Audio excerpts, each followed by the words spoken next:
Today, I'm just going to tell you something about the use of mind. But before starting about mind, I would like to tell you something about me. It is a very important topic as many of the students would not have any knowledge about mind, that where it can be used. इसका इस्तेमाल कहाँ पर हो सकता है, इसके बारे में बहुत सारे बच्चे कंफ्यूज रहते हैं. सो टुडे आज मैं आपको बताने वाला हूँ कि माइंड का यूज कहाँ कहाँ पर करेंगे. लेकिन माइंड के यूज को समझने से पहले एक चीज हम लोगों को क्या समझना है कि मे का कहाँ इस्तेमाल होता है और मे जो है वो और माइंड में फर्क क्या है. क्योंकि बच्चे एक चीज जो आपको ध्यान में रखना है वो ये ध्यान में रखना है कि मे का पास्ट माइंड होता है ना. तो चलिए अभी मैं आपको बताता हूं इन चीजों के बारे में. ठीक है, तो क्योंकि आज मैंने आपको ये जो टॉपिक दिया है वो है स्पेशल फीचर्स ऑफ माइंड, है ना. माइंड का जो स्पेशल फीचर होता है उसके बारे में मैंने आपको बताने के लिए कहा है. इसीलिए यदि आपको माइंड को समझना है तो उसके लिए मे को आपको समझने की जरूरत होगी. मे हमेशा प्रेजेंट को दिखाता है. whenever we do have to write something or we do have to use may, it means we are using some present time, no. मतलब कुछ हम वर्तमान के समय के बारे में अगर बताने की कोशिश कर रहे हैं तो उस स्थिति में आप लोगों ने मे का इस्तेमाल करना होता है. बट जैसे ही हम मे के पास्ट की तरह हम लोग इस्तेमाल करते हैं तो उसको माइंड की तरह या वहां पर माइंड का यूज होता है. अर्थात मे का जो पास्ट होता है वो होता है माइंड. एज आप लोग जानते होंगे कि जो मोडाल वर्ब्स हम लोग पढ़ते हैं, है ना, उन मोडाल वर्ब्स में मे का पास्ट जो है वो माइंड होता है. यानी कि मे के पास्ट की तरह जो है वो माइंड का यूज होता है. कई दफा हम लोगों ने कुछ एग्जाम्पल के थ्रू भी इसको देखा है या कई दफा हम लोग इसको एग्जाम्पल के थ्रू भी समझ सकते हैं. जैसे मैं एक एग्जाम्पल लिखता हूं, यू मे कम. इसका मतलब है तुम आ सकते हो. यू मे कम कहने का मतलब है तुम आ सकते हो, है ना. लेकिन जैसे ही हम लोग यहां पे लिखते हैं यू माइट कम, इसका मतलब होता है तुम आ सकते थे. यहां पर माइट जो है वो पास्ट की तरह यूज हो रहा है और यहां पर मे जो है वो किसकी तरह यूज हो रहा है, प्रेजेंट की तरह. तुम आ सकते हो और तुम आ सकते थे, इन दोनों में ये डिफरेंस आपको समझने की जरूरत है. लेकिन थोड़ा सा इसमें और हम लोग जब आगे थोड़ा जाएंगे, थोड़ा इसके डेप्थ के बारे में जानने की कोशिश करेंगे तो हम लोगों को दो चीजों के बारे में पता चलेगा. क्या क्या चीजें पता चलेंगी? तो सबसे पहले मे जो है वो सीरियसनेस को दिखाता है. मतलब इसमें कहीं ना कहीं आपको सीरियसनेस देखने को मिलता है, अर्थात गंभीरता आपको देखने को मिलती है. ऐसे सेंटेंसेस में गंभीरता होती है ना. लेकिन जब हम सीरियसनेस कहीं अगर हमें नहीं दिखाना हो तो उसमें गंभीरता नहीं अगर दिखाना हो तो उस स्थिति में आपको माइंड का यूज करना होता है. अर्थात मे जो है वो सीरियसनेस को दिखाने के लिए, गंभीरता को दिखाने के लिए आता है, जबकि माइंड जो है वो गंभीरता को नहीं दिखाता. उसी तरह से जब हम पोलाइटनेस की बात करेंगे तो मे का मतलब अगर कहीं हम मे का यूज कर रहे हैं तो उसमें कहीं ना कहीं पोलाइटनेस है. एग्जाम्पल के लिए मे आई कम इन सर, क्या आप अपने टीचर से अगर कुछ पूछेंगे तो आप उसमें अपनी बातों में या आपके क्वेश्चन में विनम्रता होनी चाहिए या नहीं होनी चाहिए? बिल्कुल होनी चाहिए. तो इसीलिए आप क्या कर सकते हैं कि पोलाइटनेस अगर कहीं पे हो तो वहां पर मे का यूज करना होता है. अगर आप पोलाइटली किसी सेंटेंस को या किसी क्वेश्चन को रखना चाहते हैं, पोलाइटनेस अगर शो करना है तो at that time you have to use may. उस समय आपको मे का यूज करना होता है. अब हम लोग क्या जानने वाले हैं? अब हम एक जो चीज जानने वाले हैं वो चीज है कि आखिर माइट का यूज हम कहां कहां कर सकते हैं. क्या केवल यह मे के पास की तरह ही यूज होगा या इसका इस्तेमाल कहीं और भी हो सकता है? तो अभी मैं आपको बताने वाला हूं इन्हीं चीजों के. मैं बताने वाला हूं कि माइट के जो स्पेशल फीचर्स हैं या इसका यूज जो होता है वो कहां कहां पर होता है उसके बारे में. तो अभी मैं आपको जो बताने वाला हूं वो यही है कि आखिर माइंड का यूज हम करें कहां, है ना. कुछ एग्जांपल्स के थ्रू और कुछ उसके पॉइंट्स को मैंने आपको बताया है, अभी मैं उसका हिंदी भी आपको बताऊंगा, so that it will be very much clear for you that it might be easy to understand everything, every bit of the sentences whatever is being given here.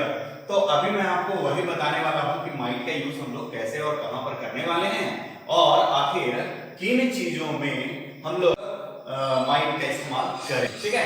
तो चलिए देखो, सबसे पहले आप लोगों ने ब्लेसिंग्स और कर्स के लिए, ब्लेसिंग्स का मतलब होता है आशीर्वाद और कर्स का मीनिंग होता है श्राप, है ना। तो आशीर्वाद और श्राप को अगर दिखाना होगा, वो भी एक चीज जो मैंने आपको कहा कि मे के पास्ट की तरह माइट का यूज होता है, तो पास्ट में अगर ब्लेसिंग्स और कर्स को दिखाना होगा तो उसके लिए माइट का यूज करेंगे। अभी मैं आपको बताता हूं, इनडायरेक्ट का एक सेंटेंस मैंने लिखा है, डायरेक्ट स्पीच और इनडायरेक्ट स्पीच के बारे में आपको देखने को मिल जाएगा, आप इसी वीडियो पे बने रहें तो आसानी से ये पता चल जाएगा। इस चैनल पे ही मैं आपको और भी आगे चीजों के बारे में बताऊंगा। तो जब आप स्पीच सीखते हैं तो उसमें डायरेक्ट और इनडायरेक्ट स्पीच के बारे में हम लोग बात करेंगे। अभी मैं आपको बताता हूं बस थोड़ी सी चीज कि आपको माइट कहां पर यूज करना है।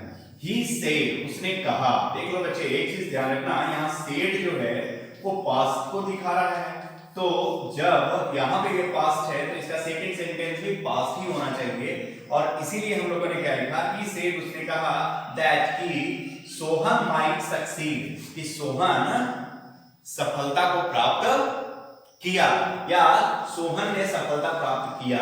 यह किसने कहा? तो उसने कहा। अब देखिए, जब मैंने कहा किया या कर सकता था, है ना, या जब हम मे का यूज करेंगे तो कर सकता है, तो जब हम माइट का यूज कर रहे हैं तो इसका अगर हम शाब्दिक हिंदी देखें तो या एक एक करके अगर सेंटेंस ये वर्ड्स को समझें और उससे अगर यहाँ से एक मीनिंग हम निकालने की कोशिश करें तो इसका मीनिंग कुछ इस तरह का हो जाएगा, he said that, उसने कहा कि सोहन माइट सक्सीड, कि सोहन यहाँ पर सकता था, हम लोगों ने देखना है ना। ये माइट का मीनिंग क्या हो गया? सकता था या सका, है ना। तो यहां पर हो सकता है कि मोहन पास कर सका या मोहन पास कर सकता था, या मोहन सफलता प्राप्त कर सकता था, या मोहन सफलता प्राप्त किया या कर सका। तो इस तरह से आप कई प्रकार से इसके हिंदी सेंटेंसेस आप निकाल सकते हैं यहां से। उसी प्रकार से जब हम सेकंड इसका यूज चलते हैं तो पास्ट गोल्स, मतलब भूतकाल के कुछ अगर लक्ष्य आपके पास होंगे, भूतकाल के अगर कुछ लक्ष्य होंगे तो उन लक्ष्यों को दिखाने के लिए भी हमें माइट का यूज करना होता है, ठीक है ना। उन लक्ष्यों को भी दिखाने के लिए माइट का यूज करना होता है। जैसे देखो, मेरा लक्ष्य क्या था? आई माइट पास करना मेरा लक्ष्य था, है ना, और इसीलिए मैं वहां गया। मैं वहां गया ताकि मैं पास कर सकूं। तो यहां देखो, माइट का यूज क्या हो रहा है? सकूं हो रहा है ना, सकूं। तो गौर करने वाली बात यहां पर यह है कि जब भी कभी हमें भूतकाल का जो उद्देश्य है हमारा, जो हमारा लक्ष्य है, उन लक्ष्यों को दिखाने की बात करेंगे तो वहां पर माइट का यूज करेंगे। जैसे कि I went there so that I might pass, ठीक है ना। अभी एक मैं आपको इसका तीसरा और सबसे महत्वपूर्ण चीज मैं आपको बताने वाला हूं। पॉसिबिलिटी को दिखाने के लिए अगर पॉसिबिलिटी अधिक हो तो उसको दिखाने के लिए आपको मैंने पहले बताया था कि मे का यूज करते हैं, है ना, और कम पॉसिबिलिटी हो तो कैन का यूज किया जाता है ना। तो उसी तरह से आप यहाँ पर क्या देख रहे हैं, जैसे मैंने आपको कहा था कि अगर आसमान में बादल छाए हुए हों तो बारिश होने की संभावना अधिक है, तो इट में रेन, है ना, तो वहां पर मे का यूज होता है क्योंकि बारिश होने की संभावना अधिक है। तो जहां पर संभावना अधिक है उसको दिखाने के लिए भी माइट का यूज करते हैं, लेकिन ध्यान रखेंगे कि ये पास्ट के पॉसिबिलिटीज के बारे में है। जैसे मैं एक एग्जांपल यहां मैंने लिखा है, दे फियर्ड, उनको डर था। क्या डर था? ही माइट फेल, कि वह पास नहीं कर सकता है, अर्थात फेल कहने का मतलब है वह असफल हो सकता है। वह क्या हो सकता है? असफल हो सकता है। एक चीज आप लोगों ने गौर किया होगा कि हमेशा माइट के बाद जो है वो आपको पास, फेल, ये जो है, ये अगर हम एक चीज ध्यान रखिएगा जो आपको मैं बताने की कोशिश कर रहा हूं वो ये कि मोडाल वर्ब्स जहां पर भी रहेंगे उन सभी मोडाल वर्ब्स के साथ वर्ब का कौन सा फॉर्म लगेगा, हमेशा फर्स्ट फॉर्म ही आता है।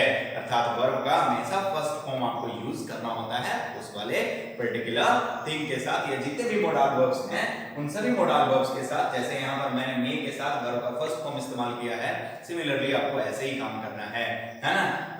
मे के साथ, माइट के साथ, कैन के साथ, कुड के साथ, शुड के साथ, इन सभी चीजों के साथ, सेल के साथ, विल के साथ, इन सभी चीजों के साथ आपको क्या करना है, तो वर्ब का फर्स्ट फॉर्म ही हमेशा यूज करना होता है। आशा है आप इन चीजों को समझ गए होंगे और बाकी की चीजों को हम लोग देखेंगे अगले वीडियो में। Thank you, thanks a lot.